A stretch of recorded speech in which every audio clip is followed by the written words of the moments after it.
The internet is a bizarre place. Here you'll find a wide variety of people who make a living out of humiliating themselves, getting involved in drama that does not belong to them, and creating general chaos. Today we're covering one such individual. An individual with possibly the biggest victim complex you can imagine. Everybody deserves to be treated with respect. But he's selling a fantasy. You'll be loved here, worshipped like a goddess. But they don't tell you the price that you pay. Keemstar is exploiting victims of sexual assault for his own financial gain before their stories have even been told. Because I'm not about to freak out on the internet. And I'm not rage quitting, honestly. I'm just protecting myself because I don't want to express how I'm feeling right now on the internet. So I'm okay, but I'm gonna go and just be frustrated for a minute and talk to my brother about this another day because I can't deal. Because I've dared to be messy, because I've dared to be imperfect, and because I've dared to exist on here as the unhealed version of myself in the past and as the evolving version of myself moving forward.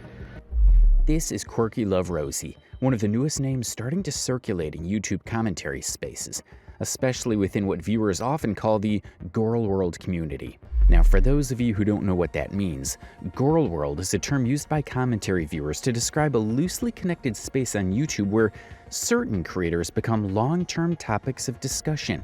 Their lives, uploads, and online behavior often get analyzed, reacted to, and broken down by commentary channels, sometimes for years at a time. Some of the most well-known names associated with this space include Amberlynn Reid and Foodie Beauty, both of whom have been heavily covered across reaction channels and deep dive videos for a long time. And now in more recent discussions, Quirky Love Rosee has started to appear in that same conversation. While she may not have the same long-standing history as some of the more established figures in this space, her name has begun showing up more frequently in commentary clips, discussions, and viewer conversations online. That rise in attention is exactly what has pushed her into the wider Gorl World buzz. For many viewers, though, there's still a lot of confusion around who she actually is and why she's being talked about in the first place. And honestly speaking, we've seen a lot of commentary on her. Like, a lot. Different commentary channels like Charlie Gold and Zachary Michael have been heavily covering her. But what we haven't really seen yet is a proper full-length deep dive that brings everything together in one place and actually breaks down the bigger picture of who she is and why she's being talked about so much. So in today's video, we're going to break it down. What's known, why she's being discussed, and how she fits into this ever-growing commentary ecosystem that continues to evolve around Gorl World. So far, Quirky Love Rosee has been known by many different names across the internet. Names like Roselaye Jean, Rosysunshine, Quirky Love Rose, just to name a few. She's been known for bragging about her, skills online. She's known for dressing up as a kid in X-rated videos, for being just generally super lazy and entitled. And I could do what a lot of creators do, which is not even provide exclusive content, just have memberships to get extra support. But I choose to provide extra content. But moving forward, I'm only guaranteeing 2 lives per month. So if I cancel one that week, I cancel it. She's also known for throwing a pity party for herself every once in a while, or should we say, every single time. And also just lying through her teeth and then acting like she doesn't remember anything. Just curious, I've been seeing posts circulating, but you claimed her. What? That never happened. Can you forward me the receipts? I need to see receipts of that. That did not happen. There's no fucking way. I would never do that. What the fuck?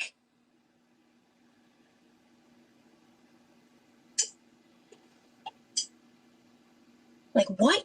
Would I have done something like that in psychosis? Over the years, she has reportedly maintained multiple accounts across different platforms. And contrary to what some might assume, she's actually been present online for quite a long time, dating back as early as 2013 on Instagram and YouTube, and even earlier on platforms like Reddit. It's also on Reddit where she found her first boyfriend, Chris, and her stalker who introduced her to Chatterbait. The drama of it all. Okay. I very quickly realized I wanted to be with my ex, and we had a lot more in common. And you met him online too? Mm-hmm. I met them at this on Reddit. Okay. Yeah.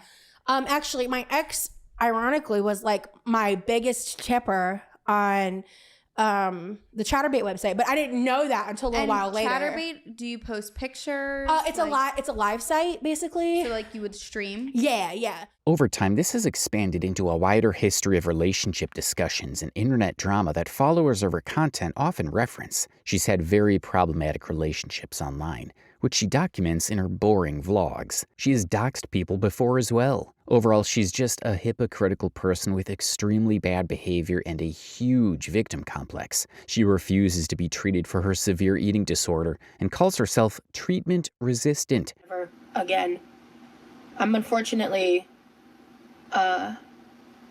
considered like treatment resistant.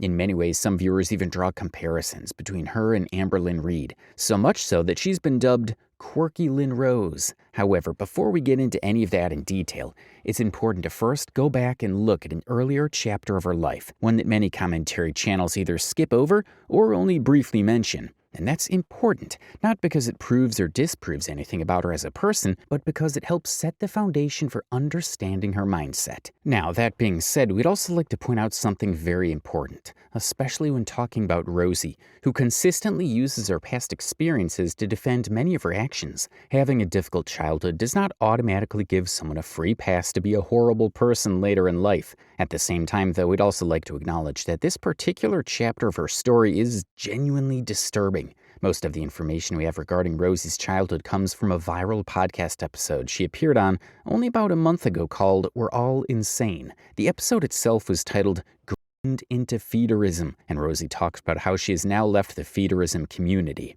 Yes, feederism. For those of you who don't know what that is, feederism is essentially a fetish centered around weight gain. In many cases, it involves people who are attracted to larger individuals, often referred to as BBW, standing for Big Beautiful Women. On the surface, some people try to frame it as body positivity or self-acceptance, but it goes far beyond that and can become something much darker. There's even something known as feederism, which is exactly what it sounds like, encouraging someone to gain weight to the point where it seriously endangers their health, or in extreme cases, leads to their death.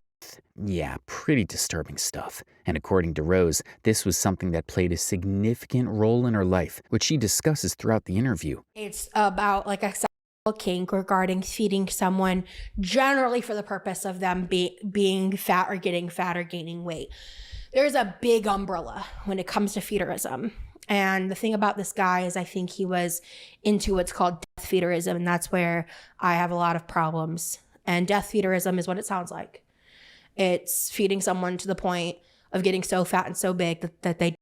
So yeah, before we get into all of the internet drama, the lying allegations, the endless victim narratives, and everything else that people currently associate with Quirky Love Rosee, we first need to talk about this part of her story. Because whether you like her or not, it provides a lot of context for understanding how she became the person that so many people online are talking about today. What started this whole spiral into a darker place began when Rosie was much younger. Rose, born Roselaye Jean in rural Georgia in November of 1991, is currently around 34 years old. Now, one thing you'll notice when you start looking into Rose is that she talks about her mental health conditions a lot. According to her, she's been diagnosed with pretty much every condition under the sun: ADHD, bipolar disorder, autism, PTSD, CPTSD, you name it. And none of this is based on speculation from commentary channels. These are things Rose herself has talked about publicly over the years on her social media accounts and YouTube channel, which currently sits at almost 51.9 thousand subscribers. Now, Rosalind grew up in a Mormon family, and her parents were reportedly very religious. Her mother, Tammy, honestly deserves an entire section of this video on her own, so we're not going to spend too much time on her just yet. Just know that Rosie has repeatedly accused her mother of being extremely difficult and at times outright horrible to her growing up. According to Rose, when she was a kid, her dad caught her looking at inappropriate pictures online. Instead of having a discussion with her about it, she claims he simply handed her a card related to conversion therapy. I hadn't come out in any way. I didn't end up coming out till I was 27, by the way. Like fully. But he hands it to me, and it was a conversion therapy card for a conversion therapist. But things would get much darker than that. In a recent appearance on the We're All Insane podcast, Rose spoke about being sexually assaulted as a child by a cousin who had been staying with the family for several months. I guess I'll start with childhood. I was born into a Mormon family. I was raised Mormon. I left the church when I was 18. We can get to that in a minute. But when I was a lot younger, we lived in Michigan. Like, that's where I was born. And essentially I was molested when I was 6 years old. And that's kind of the foundation of what ended up turning into my CPTSD, which is basically the same thing as PTSD, but complex. So there's some more added symptoms to it. And it's generally towards people who either have like extreme early childhood trauma, most commonly sexual trauma. According to Rose, this experience triggered a lot of long-term issues for her. She says it contributed to her CPSD and that she began using food as a coping mechanism afterward, which unfortunately is not an uncommon response to trauma. As a result, she started gaining weight, and with that came another problem: bullying. A lot of bullying. According to Rose, she was constantly targeted at school because of her size. She claims that students would draw pictures of her and post them around the hallways. In one particularly humiliating incident, she says another student even pulled her pants down in front of other people. And in middle school and high school, I was relentlessly bullied, and to the point of everybody knew who I was, but it wasn't for like a good reason. Yeah. It was like I was the butt of every fat joke. There was maybe only one other kid there who was even like remotely as big as I was, because, I was molested, and at the age of 6, I started gaining weight at the age of 7 because I didn't remember the event of like my mom walking in on anything, because what she walked into was just like the beginnings of something. So they didn't have a full understanding of what he had actually done to me in that time. And I didn't tell anybody until I was like 16. And I told a friend, and then I didn't tell my parents or a therapist until I was 18. Okay. And so pretty much my entire childhood was literally and metaphorically shoveling everything that I could. So yeah, school was apparently pretty horrible for her. And honestly, this is one of the parts of Rose's story that we don't find particularly hard to believe. Whatever your opinion on her today, it's no secret that overweight kids often become easy targets for bullying. School can be brutal, and if even half of what Rose describes is accurate, it's not difficult to see how those experiences could leave lasting scars. All of this would eventually lead Rose down a very dark path. According to her own account, she became extremely disconnected from relationships and religion. Growing up in a household where sex was rarely discussed, she says she ended up internalizing a lot of what had happened to her and began blaming herself for experiences that were never her fault to begin with. And feeling like a constant failure, and being Mormon and feeling like that because of what my cousin had done to me, that I was somehow less pure, that I was no longer innocent, that I was of the devil, that there was evil in me. Like these narratives that I formed in my head because I was too scared to talk about what had happened. And being like 14 and being interviewed by the bishop and being asked really inappropriate questions about my chastity and having to like, am I lying to him? Because it's not like I chose to do anything sexual in any nature, but they had been done to me. So yeah, she ended up leaving her faith eventually. But it wasn't until she was around 18 years old that she discovered an entirely different world through Reddit, the hate pages, the world of BBW communities, and feederism. And for the first time in her life, she felt accepted. A lot of these places like the r/frat people hate, the LOL Cal sites, Kiwi Farms, there's all these different sites that are like dedicated hate forums essentially. And that spend their time like basically tracking people that they call like, they call them LOL cows. And to be an LOL cow, you basically have to be somebody that people want to hate on. And a lot of them have a theme of either being autistic, fat, mentally delayed in some way, extremely awkward. And then those people also somehow get lumped in with like predators and like really terrible people, racists. I didn't know what the word BBW meant, the phrase meant at the time. And I was 18 and I get into the chat room and I'm like, what does BBW mean? Because I couldn't figure it out. Like all the other channels had made sense to me. And they said big, beautiful woman. And so my 18-year-old, like almost 400-pound, if not 400-pound response was, wait, people actually like fat people, which is the saddest thing ever. Yeah. Now, up until that point, most of her experiences surrounding her weight had been negative. People mocked her for it, bullied her for it, and made her feel ashamed of it. But suddenly, there were people who weren't insulting her for being overweight. Instead, they were praising her. To someone who had spent years being ridiculed, that kind of attention was understandably appealing. However, according to Rose, what she didn't fully realize at the time was that some of that praise came with strings attached. Many people within these communities weren't necessarily encouraging healthier habits or genuine self-acceptance. Instead, they were encouraging her to continue gaining weight and leading further into behaviors that were already harming her. And honestly, this is where things get complicated, because there is a huge difference between body positivity and feederism. Most people advocating for body positivity are talking about self-worth and treating people with respect regardless of their size. Feederism, on the other hand, can involve actively encouraging unhealthy behaviors for personal gratification. There are even extreme forms of it that many people find deeply disturbing. We're not going to spend too much time discussing those aspects in this video because, frankly, the topic can get very dark very quickly and may be upsetting for some viewers. But getting back to Rose, Reddit was also where she met a man who had become a major figure in her story. According to her, this individual introduced her even deeper into BBW spaces, feeder communities, and various websites centered around that culture. Over time, the relationship allegedly became increasingly unhealthy. Rose claims that after gaining access to personal information in parts of her online life, the man eventually began threatening and blackmailing her. I don't have any proof to this, but I believe the blackmailing was done by my stalker. Okay. How old were you at this point? I would say I was roughly 23, maybe 22. This was in like 2012, 2013. And this is all on like Reddit. Yeah. Okay. So, I had moved over to Chatterbait, and so I had like closed down my Facebook, but the one thing I didn't do was I forgot to hide my family list. So this guy was a lot scarier than he seemed because he had found my Facebook, which, to my own stupidity / ignorance, I used my real first name because I didn't want to fake a first name, but I just used a different last name or second name. And it wasn't hard. It probably wasn't hard to find my Facebook. And I had locked everything else down, but basically I was live. By this point, she was heavily involved in various feederism-related communities and platforms, including websites and live streaming services where users created content and interacted with others interested in the same niche. One time I logged in and I said my ASL, because again, like 2010.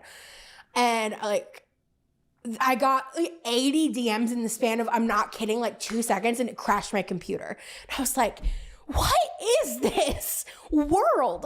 And so I ended up losing my virginity and like kissed and everything in one go, which is like, I wish I could have been smarter about that. But I don't know why. I got a bug up my ass that I needed to do it. And so was it like just somebody random you met well, online? it really sucks because he was like 10 years older. He totally took advantage of that. Yeah, like. According to Rose, the man she now refers to as her stalker eventually threatened to release private information and personal photos, leaving her terrified of what might happen next. She says the situation escalated into stalking behavior and became a major source of anxiety in her life. And as all of this was happening, Rose's mental health reportedly began to deteriorate rapidly. According to her own account, things became so overwhelming that she was eventually hospitalized at one point during this period of her life. I had like a 72-hour kind of mental breakdown, and I realized that I was really unsafe.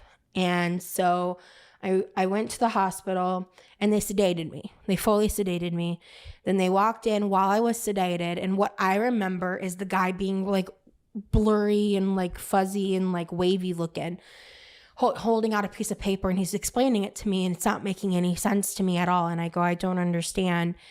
And what I remember from him saying was just like, if you sign this, if you don't sign this, the state won't pay for it.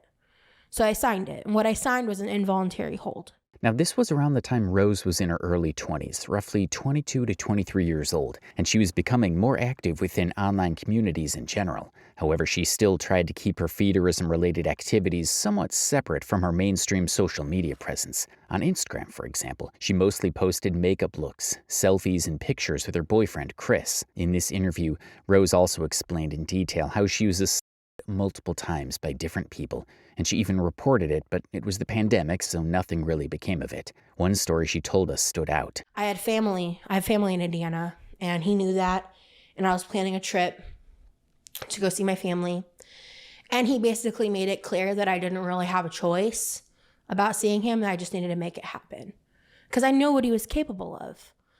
And he made it clear. So I had to lie to my boyfriend. I had to lie to my family.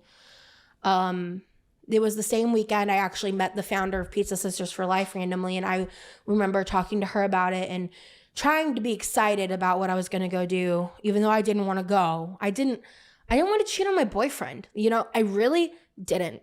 And like at the time, I didn't understand the nuance of what the coercion was.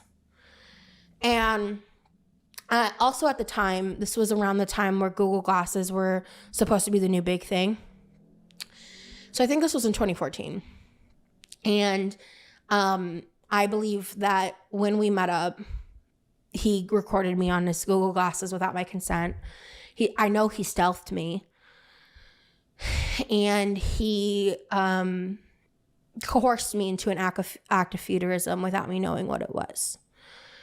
So to kind of back up, when I did arrive at the hotel, I remember I got to the door and I walked in and the room was empty. And I walk in and I stop at the bathroom and I realize the light's off. Now, if you think this situation already sounds horrible, don't worry, we're only getting started. By this point, Rose was continuing to gain weight, and she was also beginning to build an online presence. She uploaded various videos to YouTube, including clips documenting aspects of her life, and even an audition tape for The Biggest Loser, a show where overweight and obese individuals set out to transform their bodies and lives by participating in a competition to lose the most amount of weight and win a prize. Because that's how I'm perceived. I'm perceived as incredibly lazy, fat, stupid. That's just how I'm perceived. And I want to change that. I'm sick of it. Because I'm not. I'm not lazy and I'm not stupid. I'm anything but stupid. I was diagnosed bipolar at the age of 16 and I started feeling symptomatic at 15. Dealing with being bipolar has been a very difficult thing to deal with because you're so all over the board. You're much more likely to have an addictive personality, which I have one, obviously. And it would make me want to eat more. You're more likely to, do drugs or become an addict of some sort. Hence, I'm a food addict. Interestingly, most of that older content has since disappeared. Today, if you visit her channel, you'll only find content going back a couple of years, with much of her earlier online history having either been deleted or made unavailable. Over time, Rose also became associated with online fat acceptance and body positivity spaces, where she found a community of people who shared many of her views. Her primary platform for reaching audiences during this period was Instagram, where she eventually built a sizable following. According to Rose, she struggles with binge eating disorder, something she's discussed publicly on numerous occasions. However, she often uses this explanation to dismiss concerns about her health or lifestyle rather than addressing them directly. I've talked about my diagnoses in the past. I am clinically diagnosed with ADHD, CPTSD, MDD, diabetes. I am in pursuit of my autism diagnosis. I'm scheduled to start the process in the beginning of November. I mean, look at that smug smile in the end. Like she's almost proud of having all these diagnoses. Because, let's be honest, this is her shield. And that's where much of the controversy surrounding her comes from. At her heaviest, Rose is publicly discussed weighing close to 550 pounds, and many viewers have expressed concern about her health over the years, but she's often reacted negatively to criticism or unsolicited advice regarding weight loss, dieting, or treatment. Rose has developed a reputation for blocking people, arguing with critics, or pushing back strongly against discussions about her weight, and honestly, that's one of the recurring themes you'll notice throughout her online career. It's just so interesting to me how people who spend their free time watching people on the internet that they despise and want to bully and talk shit about try to moral grandstand over stupid shit. I'll never get it. We mean, it's kind of funny that she's saying she'll never get people who hate on other creators, but she has literally admitted to being on hate forums. She's made posts about Trish DePatis and Amberlynn herself, and even talked badly about reaction channels on her Reddit. So that's pretty rich coming from her. Rose tends to view many conversations about her health through the lens of judgment or criticism, while her critics argue they're expressing concern about behaviors they believe are harmful. One story that frequently gets brought up by critics involves Rose discussing how after a friend of her father's passed away, she literally gave sweets to her father to cope with it. And that, more than anything else, highlights just how deeply intertwined food, comfort, trauma, and identity appear to be throughout Rose's story. Around 2013, Rose was also in a relationship with a man named Chris, and she documented that relationship fairly openly on Instagram. At one point, people online began harassing Chris and labeling him as a feeder. Due to her growing popularity, women would often add Chris on social media, and Rose would often respond directly to those women, calling them out rather than addressing her boyfriend privately. After several years of on and off behavior, Rose and Chris eventually broke up in 2019. Now, at this stage of her life, there wasn't necessarily a simple or straightforward way to critique her story. She had gone through a lot of personal struggles. And like many people who find themselves deeply embedded in online niche communities, she also gravitated towards spaces where she felt accepted and understood. However, we'd like to point out one thing. Rose has often presented herself as being fully confident and accepting of her body, but her confidence came less from self-love and more from external validation that she got from the feederism community. I mean, just look at her Instagram. Most of the pictures she posted were catering directly to the feederism kink. One notable moment in her online journey was a collaboration with a creator known as Obese to Beast, who had publicly lost a significant amount of weight and is generally critical of certain aspects of online fat acceptance culture. Rose was featured in a caller discussion with him, which later became part of a broader commentary discussion surrounding her views at the time. During this interview, Rose also publicly expressed frustration with the fat acceptance community and stated that she felt it had become harmful to her personally. I no longer subscribe to believing in haze. I believe you deserve to love yourself enough to address your pain. You deserve to love yourself enough to want to be as healthy as one can be. It's really hard to look back and reflect on your life and realize where you've gone wrong. In an Instagram post around late 2022, she indicated that she was stepping away from that haze space and distancing herself from those beliefs. According to her, this marked a turning point in how she viewed her online identity and the communities she had been a part of for years. Now, since Rose appeared in that interview with Obese to Beast, things didn't settle exactly down the same way some viewers might have expected. In fact, after that period, Obese to Beast himself went on to upload additional videos discussing Rose, including commentary about how she was reportedly struggling and then spiraling after distancing herself from fat acceptance spaces. And this is really where things start to shift in her online narrative, because instead of the discussion remaining centered around body positivity or fat acceptance discourse, Rose's online presence began to be associated more with interpersonal drama, online conflict, and controversy that had little to do with those original communities. At the same time, she continued to frame many of these situations through a victim-focused perspective, which only added to the ongoing debate around her behavior and public image. Now, one of the first major controversies that began circulating around this time involves an allegation made by another internet user who claimed that Rose had doxed her. According to these claims, the individual involved was not just a random online user, but someone who allegedly had some level of connection to Rose's extended social circle.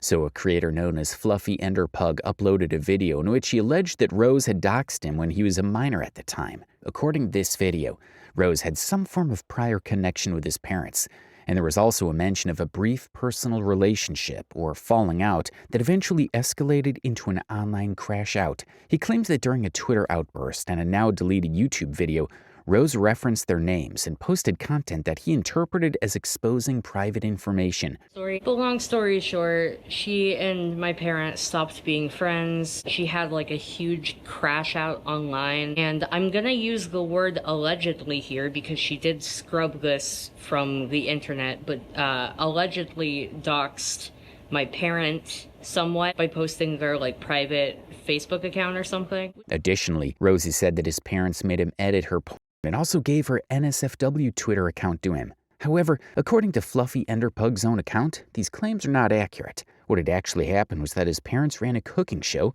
and he was in charge of editing the videos. He admitted in front of Rosie that he did not like editing the mukbang section because of the sound, since he had autism, and Rosie interpreted as his parents forcing him to edit her porn. My parent runs a cooking show online that I help film and edit for. This is not a secret or anything new. And what I had said is that I didn't like editing the mukbang portions because I just didn't like the sounds. That's just the thing. I don't like the sounds of people eating. I have autism. This is not some crazy conspiracy. And I guess I had apparently mentioned this while Rosie was around, so she went ahead and was telling people that I was editing porn as a 16-year-old, being paid to edit NSFW content for a YouTube cooking show. Let's use our brains here, not porn. And that I was so uncomfortable, and that I privately came to her and was saying how I was uncomfortable with this. I don't like her, so why would I confide in this woman? And also, no, I just said I don't like the sounds. So yeah, Rosie just wanted to stir some drama up, and so she made all these claims about this family, lied about it, went on Twitter to spread more lies, and just dragged people into her own desire to be at the forefront of internet disputes. Now this is just one example of how Rosie lies and tries to play the victim. However, he's not the only creator who Rosie has doxed and released information about. Other figures in the broader Gorl World commentary space, including Amberlynn Reid herself, have also been involved in situations where Rosie released personal information and chat about her. Now, one major figure associated with this particular drama is Zachary Michael, with whom Rosie had some sort of weird parasocial relationship. Now, before we move further into this drama, we also need to briefly touch on another recurring theme in Rosie's online history, her failed weight loss attempts. At one point, she uploaded a video announcing that she was beginning a weight loss journey using GLP-1 and planned to follow a structured approach. In that video, she explained that she was starting a new phase focused on improving her health and documenting the process. Anyone who thinks these shots are like a cheat code or like a cure or anything other than a tool like weight loss surgery, you're fucking wrong. I'm still a food addict, babe. I'm still struggling with my shit, babe. And I'm mad at past me for not knowing what I got myself into, because my food addiction was hard before feederism was a part of it. So this is week 4 of Manjaro. However, she later stated that she was unable to continue consistently, citing personal and financial challenges, and eventually returned to previous patterns she had discussed online. I've been doing lives a lot, but in terms of the deeper stuff, in terms of my weight loss, in terms of my health, a while ago, I kind of just lied down and never got back up. And I'm still there. And I'm gonna film this and I'm gonna talk, and I'm obviously very nervous too. This is probably gonna get like personal and pretty deep, so if I cry, I'm sorry. And honestly, this is something we've seen far too many times with ALR as well. Sometimes Rosie looks like the type of person who really understands where her problems lie, but she chooses to do nothing. Just look at this one moment.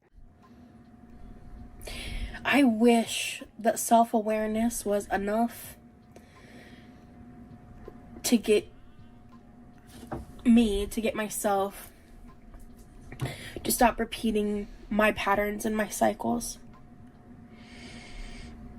And it's just not. Yeah, she says something that seems really self-aware and reflective, almost like someone who finally gets it, but then she turns around and does something completely contradictory and honestly pretty questionable. Anyways, getting to the Zachary Michael situation, he actually uploaded a video on his account addressing all of this. What basically happened was that Rosie was already part of the Amberlynn commentary and general Reddit community, and she really wanted to be involved in that space more directly. So yeah, she found Zachary Michael on Instagram and contacted him, asking him to react to a friend called Planet of the Palates, stating that it would help her content. According to Zachary, he was polite to her and interacted in a friendly way because that's just how he is in real life. However, he also made it clear that this in no way meant they were friends. But I try to be a good person on the internet because that's the kind of person I am in my real life. When I meet new people, I'm nice to them. I'm friendly with them. For example, this morning when I took Poe out for a walk and I saw my neighbor. From Rose's perspective, however, she considered them to be much closer. She repeatedly referred to the idea that she had given content ideas to Zach, even though he was very clear that he did not intend to use them, as shown in various screenshots and messages. Here in this screenshot that Zach showed in his video, you can see that Rosie told him that he is friends on Facebook with Caleb, who by the way is another individual from the overall drama that Zach covers. And in the last text Zach sent her, you can clearly see that he made it very clear he won't be using the information that she'll give him because it's on private Facebook. Despite this, Rosie would later go on and rant about how she gave him tea and how he flipped on her. All in all, it seemed like Rosie just really wanted to be noticed by him. She was extremely excited when he mentioned her during a live stream at one point, and she even posted screenshots of it on her own page and messaged him thanking him for it. Also, at some point before that fallout happened, I actually did do a one-time only reaction to Rosie on Twitch where I watched her cook air fryer hot dog chips. Rosie didn't have a problem with that. I mean, that's probably clear with how many times in my DM she was basically asking me to react to her.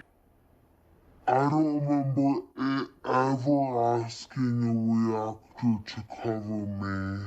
But I watch a lot of like weird cooking things on Twitch, and I saw that she had uploaded that, and I thought that would be funny to watch. And so she was elated, and she even did a reaction on her own channel, but it's now taken down because she doesn't like me. She's also admitted to being his fan and liking his content. I had, to like kind of go in more detail, I had like a personal issue where I was once like a really big fan. I really liked Zach's content. And they followed me on Instagram and we talked and we exchanged messages like in a parasocial friendly way, not like friends. And I never thought we were friends.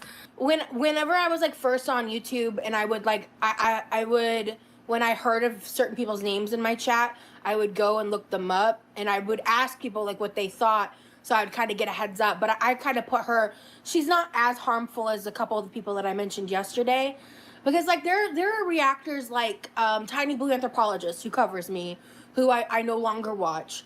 But like she's not a parasocial fucking weirdo who's like trying to engage with me privately. Like she's not, you know, messing with my life. Like and what I said in the email to this girl is like, you are welcome to commentate on my publicly available content. You are welcome to make your content. I'm not going to interfere with your content, but don't fucking interfere with my life. Like leave me alone. I consider this harassment. I'm sick of your shit. Leave me alone. Now, you might be wondering what actually happened. Why did Rosie suddenly start hating Zach? Well, someone actually suggested to Rosie that Amberlynn Reid might be copying her. And guess what Rosie did? She went back to Zach to validate that idea, treating him almost like an Amberlynn encyclopedia in her eyes. Zach, however, told her not to overthink it. Here's a screenshot of a long-ass essay that she sent to Zach. And this is what Zach said to her. Honestly, at this point, we are feeling sorry for him. She probably harassed the heck out of him before he had to block her. Now, another important thing to mention here is that Rose has repeatedly stated that she did not ask to be covered or turned into content. She's also literally told Zach that she wanted to create content worth reacting to. Here's a text message she sent to Zach. Now, we're not going to read the whole brain rot, but here she says, I want to make something worth reacting to and engaging in. And unlike a lot of people, I have natural talent, and I'm just trying to polish it. Also, you can see that she's saying that she noticed his check-ins, which meant that she was very, very closely stalking him and his activity. From our perspective, at least, she wanted to be part of the Gorl World really badly. But the whole situation really escalated when Amberlynn got a new girlfriend named Tommy, who had a known history within the feederism-related online space. Rosie, who considered herself knowledgeable about that community, took it upon herself to contact Zach and privately DM him about the situation, essentially warning him about Tommy. And notice how she said at the end that she expects him to keep this to himself. Well, yeah, she never intended to. And not only this, but she decided to expand this cluster of drama because she was so desperate to be involved that she messaged Amberlynn herself. Rosie then shared screenshots of her private conversation with Amberlynn and sent them to Zach, saying she knew he would keep it private, but that the situation was insane. However, Zach made it very clear that he did not want to be involved in private drama or be used as a middle point for sharing sensitive or personal information. He told her that while he would not share anything, it was only because there was no reason to, and he also asked her to stop sending him private information or expecting him to sit on secrets. Rose initially apologized and acknowledged that she had crossed a boundary. A few days later, however, she went public on her own channel with the Amberlynn-related information anyway, effectively removing any expectation of privacy from the situation and indirectly allowing commentary on it. And then she had to say this about the entire ordeal. I sent them a message thinking that we had this dynamic, because in the past I had sent them exclusive tea that I had found about stuff related to 1,000 Pound Sisters, and he was literally kikiing with me about it in chats. And then I turn around to do the same thing on a different topic, and I get this weird ass reply, totally flips on me. I apologized sincerely, and I felt so bad about it. And then he brings shit public.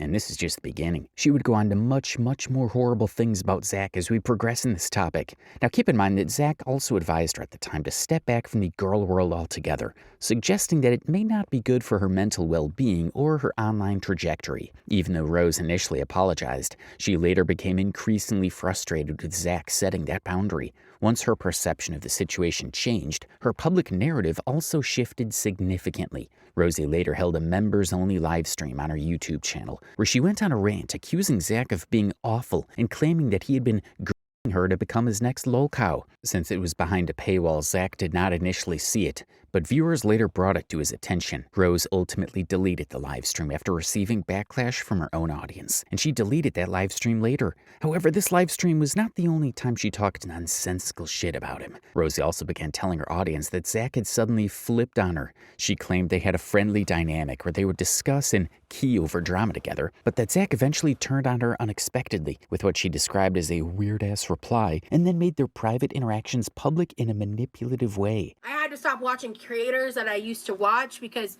they would randomly decide to flip on me and start making content about me because they think they can make money out of it. Do you, boo-boo? That's how the world works. I don't got a problem with that. You know what I do got a fucking problem with?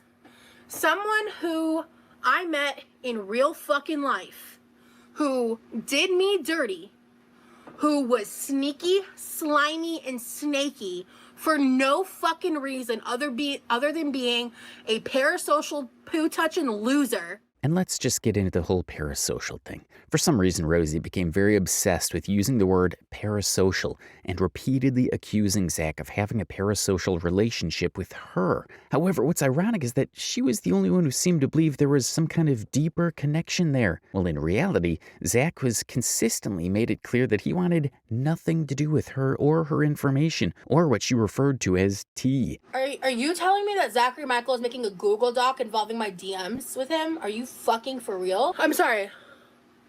Okay, hold on. Zachary Michael is making a Google Doc. Oh, I know exactly what he's doing then. That confirms exactly what I thought. I know exactly what he's gonna do. Oh, he's so fucking transparent. God. I mean, yeah, he must have a lot of time not talking about Amber anymore. Oh, he got mad at the post stuff? Take care of your dog then. He's just gonna pick a fight with me instead of the whole fucking internet that's talking about it. Okay, buddy. He feels like he can fight me better than Amber because I have a smaller platform. That's so insane. That's so insane. That's I would expect that from the parasocial freaks. That's crazy. Wow. I had to kind of go in more detail. I had a personal issue where I was once a really big fan. I really liked Zach's content, and they followed me on Instagram, and we talked, and we exchanged messages in a parasocial friendly way. Okay, Rosie, stop. Stop using the word parasocial. Look it up and then decide who has a parasocial with whom. But Rosie, being Rosie, repeatedly went on lengthy rants about him. And even when Charlie Gold made a video reacting to her, she accused Zach of sending Charlie to fight his battles because they're good friends. I don't know why Charlie Gold and Zachary Michael are like BFFs. And I don't fuck with Zach. And I've said some strong words about Zach. And it was not long after that Charlie put her sights on me. So do with that information what you will. Honestly, the whole drama just screams and shows how badly she wanted to be reacted to, how badly she wanted to be the center of the drama and the world she centered was once critical of. And in our opinion, we believe that Rose always wanted this kind of attention. Whether it was being part of live cam spaces or auditioning for The Biggest Loser, she definitely wanted the limelight, and she got it one way or another. We mean, just look at her gloating about how popular she is in the girl world right now. I'm kind of like low-key exploding in girl world spaces, which is not fun nor fresh for me, dog. I'm not looking forward to it in the slightest. And now that I have like a guy in my life, it's really piquing people's interest. So here we go. Here we go. Hello. Yeah, we're doing this today. I'm a professional, okay? I'm a professional. All right, where's the chat? I'm here. Y'all been requesting horizontal, and I feel like today's the perfect day to experiment with this. Hi, everyone. The nature of the stuff that I'm gonna end up having to cover in this fucking live. I have some shit to explain and talk about, and I have some shit to talk to. I had a great time outside of the internet, but the internet's been shitty to me the past few days. We mean, just shut up, Rosie. You are loving it, and it really shows. Now that Rosie has officially achieved full-time residency in Gorl World, and now that even Zach has started fully covering her, which is, ironically, the exact clout-chasing dream she wanted all along, she's entered a total unhinged spiral. A specific piece of her behavior we really need to drag into the light is her absolute favorite lie, her so-called zero-tolerance policy for transphobia. Yeah, I don't tolerate, and I'm not saying anyone is being transphobic. I just don't tolerate it. Like, that's a zero-tolerance policy around here, around these parts. Her actual track record, however, consistently proves the exact opposite. We're talking about a woman who goes aggressively defending other people's remarks, to dropping unprompted comments targeting Zach and his queerness. I still have been buying into his moralistic approach. Am I wrong for that? In what way have you seen that leave since the breakup? I think it's more transparent through the Twitches, like the Twitch stuff, because you have a lot more control with pre-recorded YouTube content. I think that as like time has gone on, he's just gotten more comfortable with why, Amanda? I can talk about what I want. What was I saying? What was your question? I just think that while it hasn't gone away completely, it's something that he doesn't have as much of a focus on. Like, even like the boycotting and all that stuff, he started like kind of coming across like being less about it after like post breakup. And I think that his ex actually held a lot of these views that I think he just co-opted. So if you guys don't understand the context here, Rosie is talking about Zach's ex in this clip. She's essentially arguing that since the breakup, Zach hasn't been as focused on certain issues as he used to be. According to Rosie, those beliefs and values were never really his to begin with, and she claims that he was heavily influenced by his ex and had simply co-opted those views during the relationship. But honestly, that's not even the worst part. We actually came across some receipts of Amberlynn Reid talking on a Discord server. To give you the context here, this stems from a local live show where you meet a person named Sweet Tea who told a very graphic story about herself. Right on cue, Amberlynn chimed in, commenting that she too had also experienced this. Now, if you guys know the history, people were incredibly quick to assume she was talking about her ex-partner Casey, a trans man whom Amberlynn had been maliciously dead-naming and mocking for a while now. Later on, Amberlynn tried to aggressively run it back. She claimed the joke wasn't about Casey at all, and then that the person she was referring to was actually a cis man. But this defense made absolutely no sense. Amberlynn literally said it was about an actual man who is a man, so there is nothing transphobic about that. This implies that trans men are not actual men. And I was making a joke, and I said, me and Sweet Tea have a lot of things in common. I was also favored by a this man. It was supposed to be a pun, a joke. It was supposed to be funny. It was nothing, because that's never happened to me. So there was nothing transphobic about that.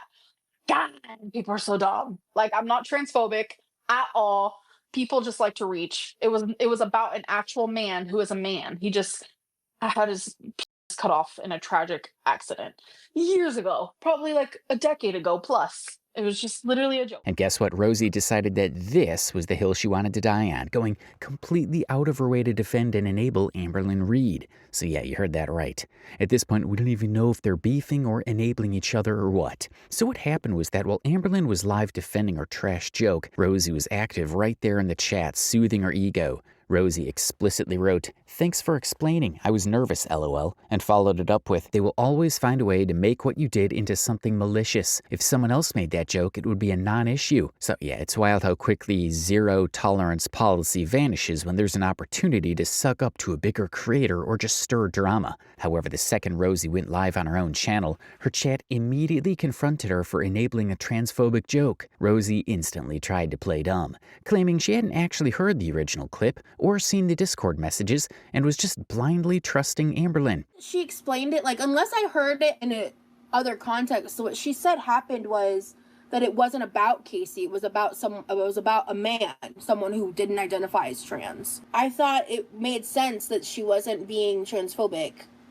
I didn't hear the original clip, so I was just going off of what she said. Like, we don't have like the recording of what was said, right? So based on the context of everything, because, like, again, I never made my tea drink. I just started spilling tea.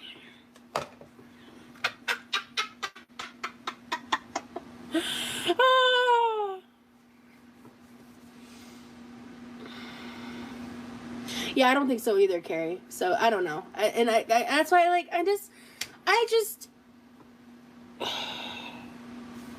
I'm not responsible for what she says. I don't fuck with transphobia, period. That's my stand. As the chat continued to press her on the blatant hypocrisy, Rosie became visibly angry. She falsely claimed the conversation was making her moderators uncomfortable and ordered a total blackout, telling her mods to temporarily time out anyone who refused to drop the subject, snapping, "I'm not responsible for other people's actions, guys. Moving on." I will say, let's go ahead and, like, drop it, though, because especially if it's making my mods uncomfortable, I'm not cool with that. Like I said, she explained it, and I don't fuck with transphobia. That's our response. All I said in the chat was I was glad she clarified. So, all right, if they continue talking about it after I've already addressed it twice, you can temporarily time them out. Don't permanently block them. That's it. I want the topic dropped, so. I was expecting it would already be dropped by the time I came back. I addressed it. I said what I said. I'm not responsible for other people's actions, guys. So, moving on. But guess what? The censorship completely failed to protect her narrative in the next stream. A trans viewer named Seekgrass spoke up, pointing out that they were timed out in the previous stream merely for expressing their genuine hurt over the joke as a trans man. Seekgrass wrote, "Hi Rosie, I've been a long-time silent viewer. In your last stream, I spoke up about my concerns about Amber's trans comment because I saw that you were in her chat supporting her. I'm a trans man, by the way. When I brought it up, members in your chat told me to get over it, and I was timed out by your mods so that I couldn't speak." Realizing she looked absolutely terrible, Rosie immediately flipped her story again and went on a huge rant. Now she suddenly claimed she didn't actually like the joke and thought it was tasteless, but she still doubled down on the idea that she shouldn't be blamed for it, adding that Amberlynn had privately assured her that nothing of the sort had ever happened with Casey, so she just believed her. Yeah, I remember that. That's why, and I understand your concerns about that. The reason that, hold on. As I said, I don't fuck with transphobia. That's my bottom line. It wasn't that I don't think that's something that, first of all, you're a trans person. I'm not gonna tell you how to feel about that situation. That's not my place. The thing that was about was that when I addressed it a couple of times, you kept bringing it up and the topic wasn't being dropped, because again, I'm not responsible for something someone else does. I don't think that's what she intended for it to mean, but I don't think that intention necessarily changes the impact of that statement. I thought her clarification was that it wasn't about that topic, and she had told me privately that her and Casey hadn't even done that or whatever prior to her telling you guys that publicly. So I believed that. I didn't like the comment. I didn't think it was a good joke. I didn't think it was a funny thing to say. I didn't think it should have been said at all. That's my opinion of that. I would hope that she had no intention of being transphobic. I think that, you know, if you guys, I don't watch LOL cow stuff because that's the kind of humor they get into over there. So that's, and they say messed up stuff for the sake of messed up stuff. That's just not my vibe. And Rosie, that's not your vibe. Your vibe is defending it, timing out people for talking about it, and then taking no responsibility for it. The entire circus finally collapsed when a real-life friend of Rosie's named Britt joined the chat to criticize her hypocrisy. Instead of addressing her actual friend, Rosie's head mod Christine just deleted Britt's comments. Yes, she did not want to address this. Viewers immediately called out the massive double standard, noting that Rosie would normally completely cast clear transphobes out of her community. Flustered, overwhelmed by the drama, and totally exposed for having a completely non-existent backbone, Rosie abruptly shut down the live stream entirely. Yeah, Christine, I'll be honest, I wish you hadn't have deleted those. Yeah, I wish that hadn't happened, to be honest. That was, yeah. I'm debating if I should just end the stream, to be honest with you. We mean, there's just nothing more to say at this point. Now, one other thing other than transphobia that's extremely bad about Rosie is her habit of lying. And for starters, it includes her diagnosis of autism. One thing we found interesting was that her younger brother Levi actually has autism, and her parents reportedly gave most of their attention to her brother instead of her because of this condition. And it's often claimed that because of this, she started saying she also had autism. But beyond that, I do love Sunshine Yellow, some different blues. Literally as a kid, I taught myself how to, like, read people better from that show because I did, like, additional Googling and research and stuff at the time because I really struggled with people and relationships and stuff because, you know, the undiagnosed autism. And so I really, like, clung to that show so heavily. She's reportedly lied about this consistently, although when she finally got tested, the result came back negative. Rose continued stating that she's self-diagnosed. So Jake said, I thought you got tested for autism and said that you weren't. Did I miss something? That's not what happened. That's the thing. A lot of the drama channels are twisting what happened. I did get assessments. I mentioned it earlier in 2023. I asked them if they could assess me for autism. They weren't sure at first, and then they decided to go along with it. Then they pushed forward, and we did all the assessments. They went through everything. The main point of my referral was for the mental health stuff, the MDD, all that stuff. But I pushed for the autism. I wanted to also get assessed for dyslexia and other stuff, but that would cost an additional $800, and I wasn't able to access that. When I got the results back, what she said to me, and this is something that many autistic people experience when they don't see the right type of psychologist. And this was something I wasn't able to do the research and find the type of psychologist, the kind of specialist that would be able to better help me in my specific case. So what this psychologist said to me was, you are probably autistic, but not autistic enough for us to diagnose you at this time. Come back in 6 months and we can try again. And that's an inherent flaw with the United States healthcare system that is not a reflection on the validity of my experiences. Period. I have never claimed to be diagnosed autistic at any time.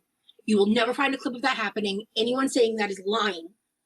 I've always used the terms either self-diagnosed or, once I found the better term, self-determined, because I'm not a fucking doctor and I prefer that term. I've always stated to be that self-determined autistic. I'm not diagnosed. So at least one of her many mental health conditions is made up, or should we say self-determined. Honestly, this is the kind of behavior that makes people question her credibility. And look, we genuinely believe that people shouldn't be dismissed when they talk about experiences involving sexual abuse abuse, trauma, or mental health struggles. However, Rosie's been caught contradicting herself and making questionable claims on multiple occasions, which has unfortunately led to some people to become skeptical of things she says. And while we don't like the idea of dismissing victims' experiences outright, it also is understandable why some viewers have become hesitant to take every story at face value, given the number of controversies and contradictions that have surrounded her over the years. And as it's often consistent with most locals and people like her, Quirky Love is also described as extremely unhygienic, not very clean, with bugs everywhere, and general neglect in terms of cleanliness. In one of her vlogs, she found these tiny brown pellets in the laundry, which highly suggests a rat or mouse infestation. The state of her house is always extremely messy, and when someone points it out, she cries about it online. And I'm so annoyed that I'm getting emotional right now. But like, if I was living in a house that had bugs, I would be freaking the fuck out. And I would be doing everything in my power to fix it. And I know it's just like one fucking comment, and I shouldn't let it bother me. But it's like, it's just so frustrating being disabled and people assuming I'm talking about my weight when I say that, when I'm not. And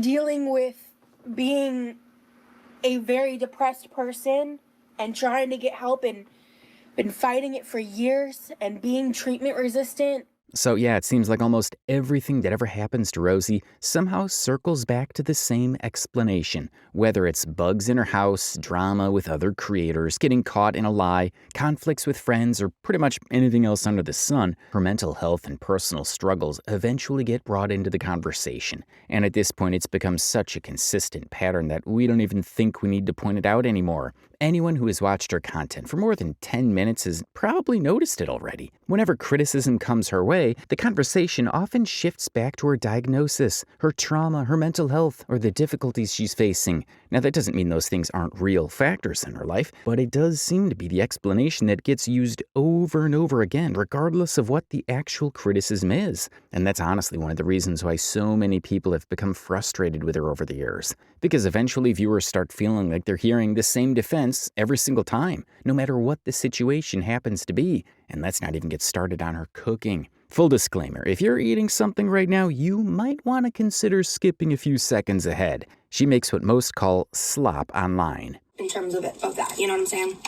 I should have gone a little less on the Cholula, but it's fine. You can taste this now. In bonus clip, have fun looking at Remy struggle with her rubbery mac and cheese. So, yeah, this is thick.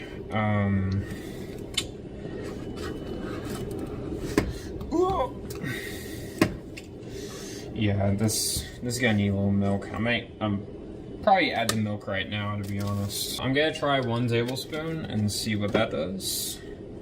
So that is 1 tablespoon. And we're just gonna drizzle it on top just like this. Just like that. We're gonna try and mix this in. It is pretty tough. Cheese kind of solidified, but that's pretty common for like baked mac and cheese. You kind of have to work with it, you know, after it's been in the freezer for a while. So my mom makes baked mac and cheese pretty regular. Yikes. Now, with all of this said, another aspect of Quirky Love Rose's online presence is her behavior with her mom. We found a 10-minute long video in which she's seen treating her mother like an actual servant, bossing her around and being extremely harsh. Can I ask you a favor, Mom? Can you trade these from the table for the goodies to show the people? You definitely have brought this back before. No, I have not. So we can see it. Cool. That's can you grab that smoke real plate for me? Yeah. Oh my word. I don't think I'm gonna make it to the same patties. I think I am. Will you scoot the bacon over a little so I can just set the steak on the same plate to rest it? Like scoot the bacon over slightly. Yeah. I just keep it on the same plate. Oh. I'm just gonna dump it in. Okay, but. And these are just some of the moments from this roughly 10-minute long video in which she's constantly, and we mean constantly, treating her mom like a personal butler. Throughout the video, she's repeatedly asking her mother to do things for her, whether it's getting a plate, bringing her snacks, grabbing her water, or handling small tasks that she could have easily done herself. What makes it stand out is that she rarely seems willing to get up, move around, or even make the slightest effort to do these things on her own. Instead, she just sits there expecting someone else to take care of it for her. At the same time, she'll talk about not losing weight, all while eating on camera, ordering people around, and seemingly putting very little effort into changing the habits that she herself says are causing problems. And look, we're not saying that every single thing in her life is easy or that weight loss is simple, but when you watch a video like this, it's hard not to understand why so many viewers come away frustrated. The entire thing is honestly kind of insane to watch. As for her relationships, we really don't want to get too deep into it, but it's honestly impossible to talk about her and not mention her Texas vlog saga. So basically, Rose met this guy named Remy online a few months ago,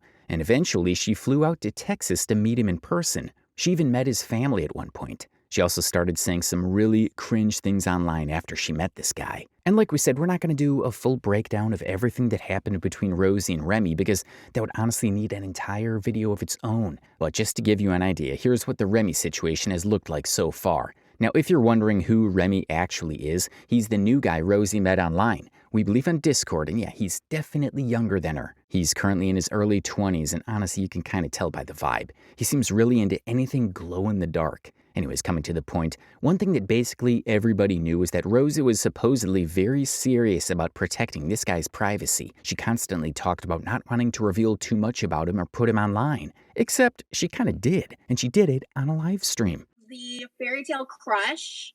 Yeah. It's a highlighter and blush palette. Oh my god, look at that mirror. Ooh, Yeah. it's got a little mirror too. Oh my god, this is gorgeous. My highlighter's like broken and fucked up. Now, this particular live stream titled Lunchtime Live was already pretty rough to sit through. At one point, she's sitting there with what looked like a 2-liter of Diet Coke and a giant bowl of slop while talking to chat.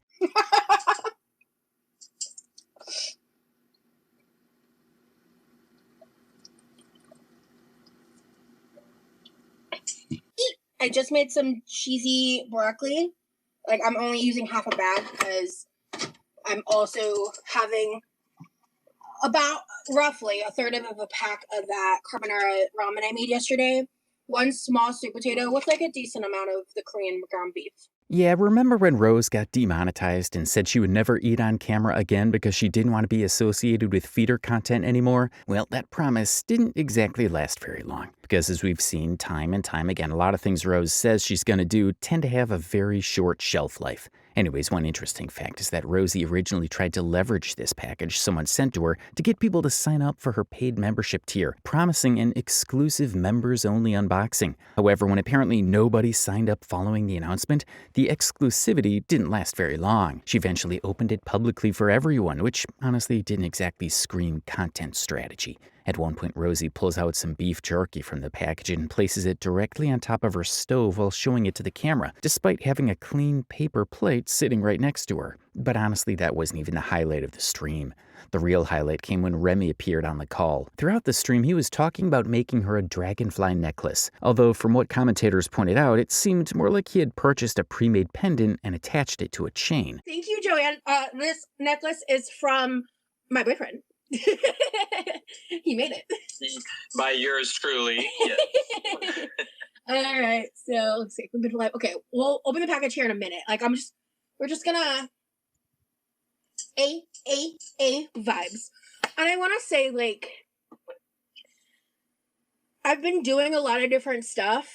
Yeah, he did make it. Yeah, well, okay, pause. He didn't make the pendant. I want to just kind of stress that part, but he made the necklace. Regardless, that's not what got everyone's attention. At one point, Rosie pulled out a two-faced Fairy Tale Crush blush and highlighter palette from the care package. While trying to show the colors to the audience, she held the palette flat toward the camera. The problem was that the palette contained a large mirror. Since Remy was on a live video call on her computer screen, the mirror reflected the screen almost perfectly and accidentally showed his face to the entire live stream. Whoa, I don't know everything that's in here. Oh my god, yay! Okay, I think this is the one I do know about. So this is a Too Faced palette, the Fairy Tale Crush. Yeah, it's a highlighter and blush palette. Oh my god, look at that mirror. Ooh, Yeah. it's got a little mirror too.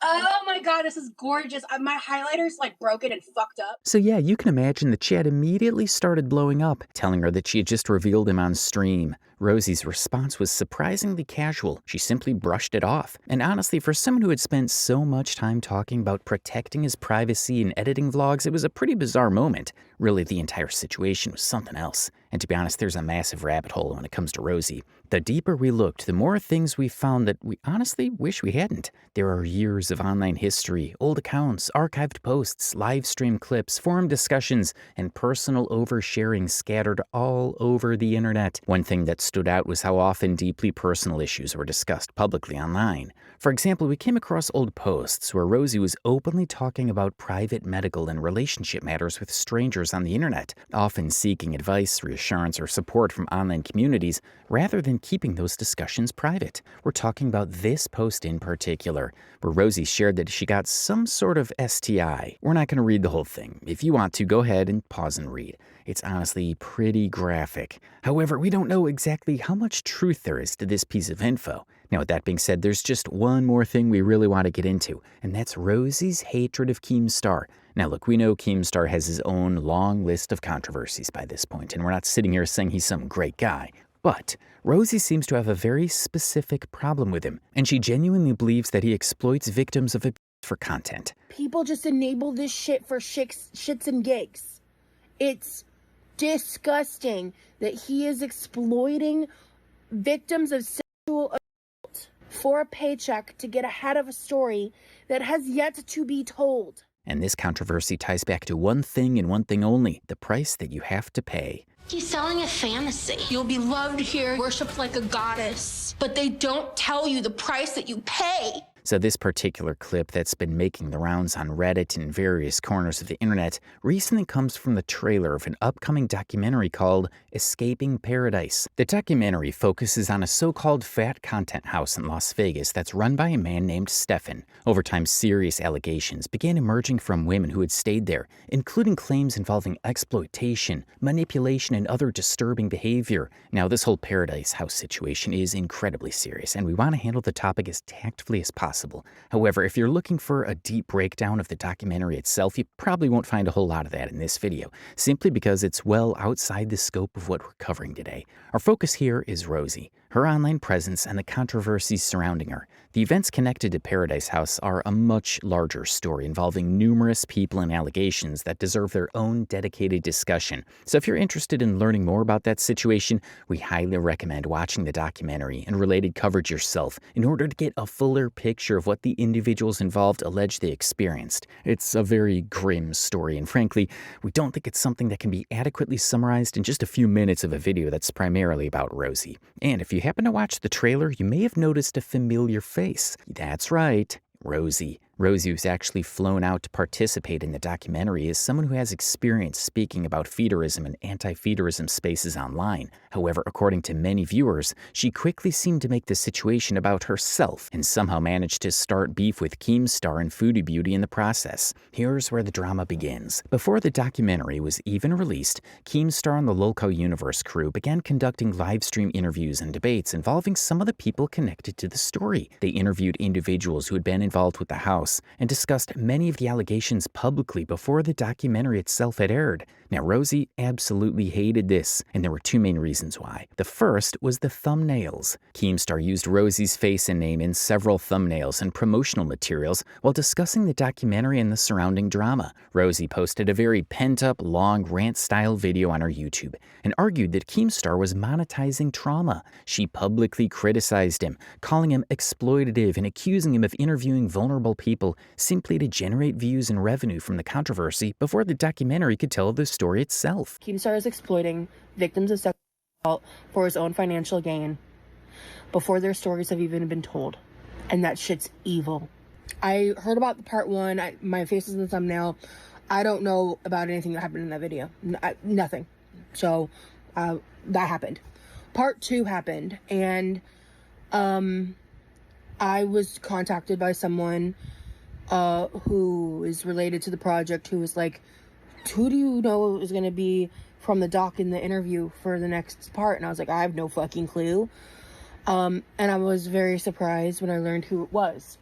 And I learned who it was because I was scrolling on TikTok, and I follow Ziamara. I've watched her for a very long time. She popped up, and I was listening to her, and I recognized the first voice of a girl named Kimmy, who I'm not going to talk too much on because she's involved in the documentary, and everybody's talking too much, and that's annoying me. Number one, everyone is.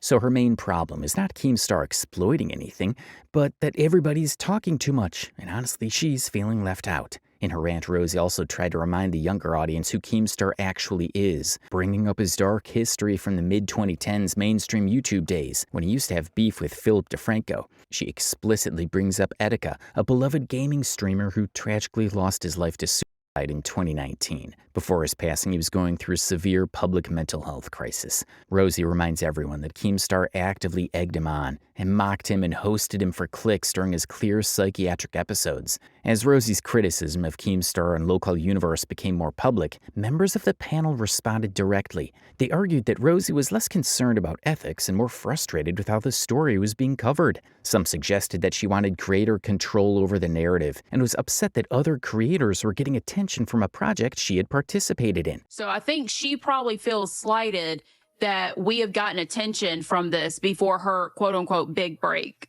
If I had to guess, I would say she's a little bit jealous that we started covering this. I think it's right. Calling me a damn monster is stupid, bro. Don't get me motivated. I am the best on the internet at this shit, bro. I'll play the game, dude. She does it multiple times. She calls you a monster. She says that you fucking suck, that your LCU shit is awful. She goes on, and we're going to play these clips. We have them all timestamped. Now, that being said, we think we need to talk about Rosie's role in the docuseries. She spoke very passionately about it, and her Vegas vlog was centered around business opportunities. She even scheduled a live stream, which she said was going to be lit, but later canceled it. June 10's about to be lit, hey!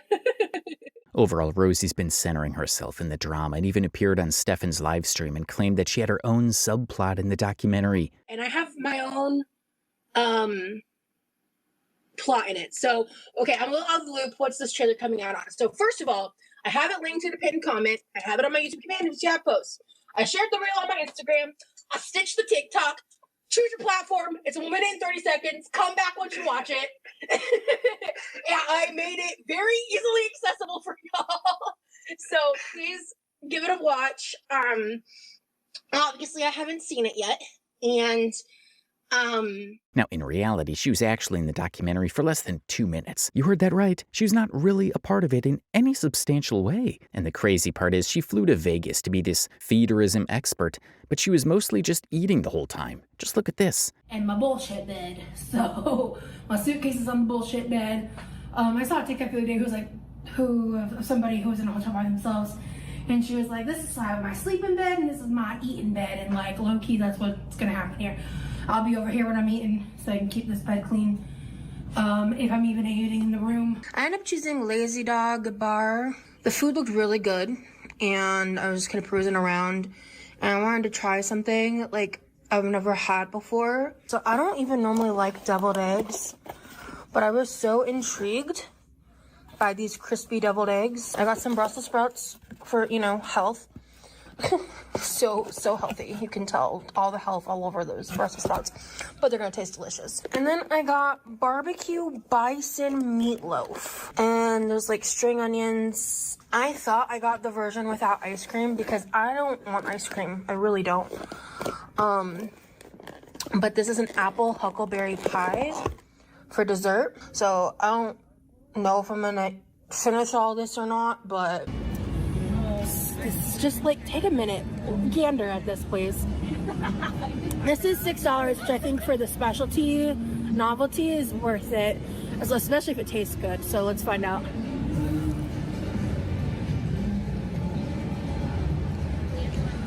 I debated long and hard about if I was going to actually pay for this, but I want the experience, so let's try a bite together.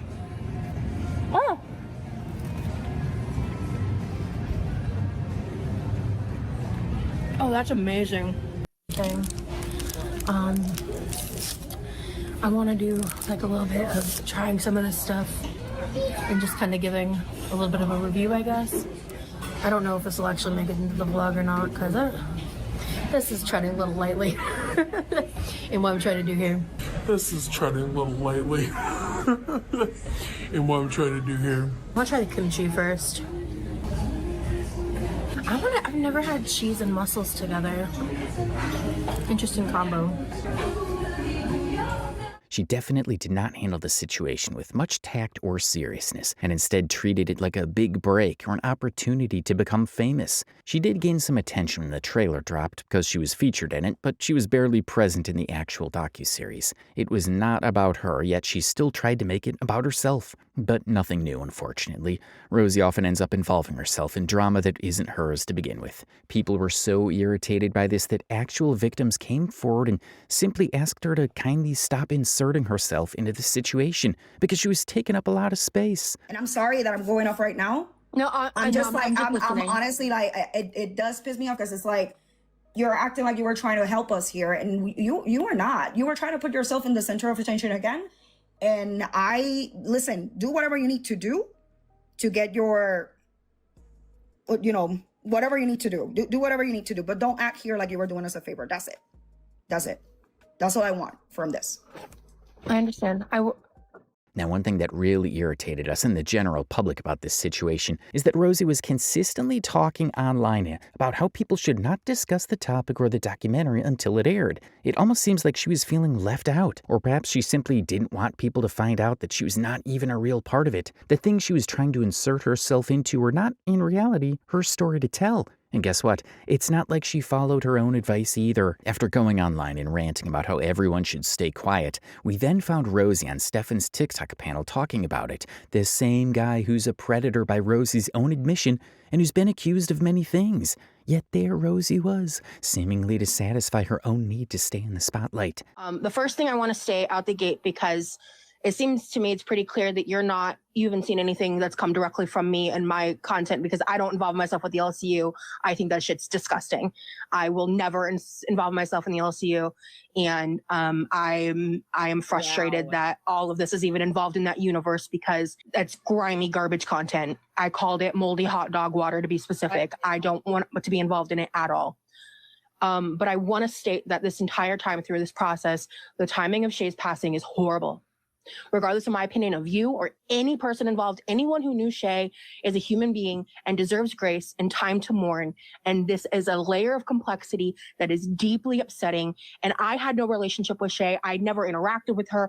I barely even knew about her or of her. So I won't speak on her as a person, and I haven't this entire time.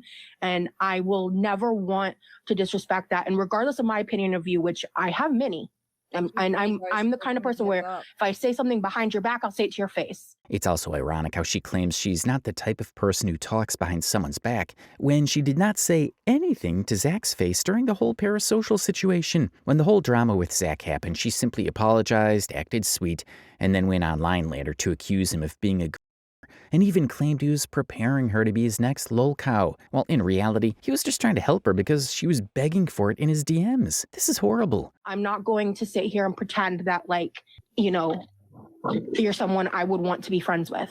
But I will sit here and say that you're a human being, and that was someone that was close to you. And you have your right to your grief. At the same time, in that grief, I think there's room for grace. However, I find it interesting that was your first response to when you were acting out in your wrongdoing towards the situation, toward me specifically. Because yes, you are grieving, and there is a layer there where I find understanding, and I don't ever want to discredit that. But I do want to point out that was your first response, instead of just holding the accountability for your actions that I do have in screen recording that the words you did say. And as you can see, she keeps talking. Shay's a girl who was featured in the docuseries but has now sadly passed away. And she's speaking as if she actually cares about her while sitting on a live stream with the cause of the situation. This guy who keeps talking about how they're all having discussions like adults, this is just insane. And as you can imagine, many of the women who've been hurt by this whole thing, and Stefan himself, these women definitely did not think that Rosie was on their side or had any empathy for them. In fact, one of the victims even ended up calling Rosie out on a live stream. By going to him, because it's like, you are not a professional mediator or anything like that to resolve this situation. And this has been going for years and years and years. There's so many people involved, and we don't want you to speak for us. And I feel like you were trying to speak for us. I don't give you permission to speak for me. But Rosie is always drowned in her own self-pity and is honestly very self-centered because she didn't seem to care much about these people and their trauma. And she finally went on a live stream to talk about her own issues. Classic Rosie behavior. I just wish that all of these people who are giving these victims the respect they deserve would just hold a modicum of respect for my trauma. And oh, guess what? She did all of us a favor in the days leading up to the premiere of the documentary by going out of her way to shut up. And while it would have been really good for her to remain silent, she decided to speak anyway. Once again, she repeated that if she was not a victim of Stefan, that did not mean she did not deserve to be in the documentary. She insisted again and again that she also had trauma and that her trauma is real. Just because I'm not a victim of Stefan does not mean I am not a victim of and exploitation in my past. And just because you may not understand why I'm in the dock does not mean that I don't have a right to be there.